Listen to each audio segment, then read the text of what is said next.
నమస్కారం. ఘంటారావానికి స్వాగతం. ప్రధాన అంశాలు: దేశవ్యాప్తంగా జేఈ అడ్వాన్స్డ్ పరీక్ష, కేంద్రాల వద్ద పటిష్ట నిఘా.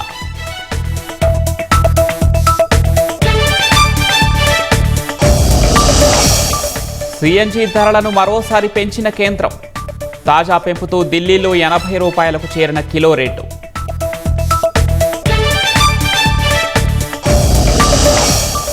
లారీని ఓవర్టేక్ చేయబోయి ఢీకొట్టిన ట్రావెల్స్ బస్సు, నంద్యాల జిల్లాలో ప్రమాదం, ఒకరి మృతి.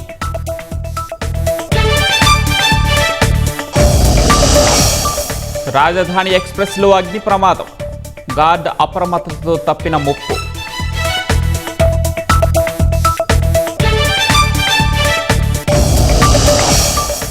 త్వరలోనే ఇరాన్ శాంతి ఒప్పందానికి అంగీకరించాలన్న ట్రంప్, లేకుంటే దారుణ పరిస్థితులు తప్పవని హెచ్చరిక.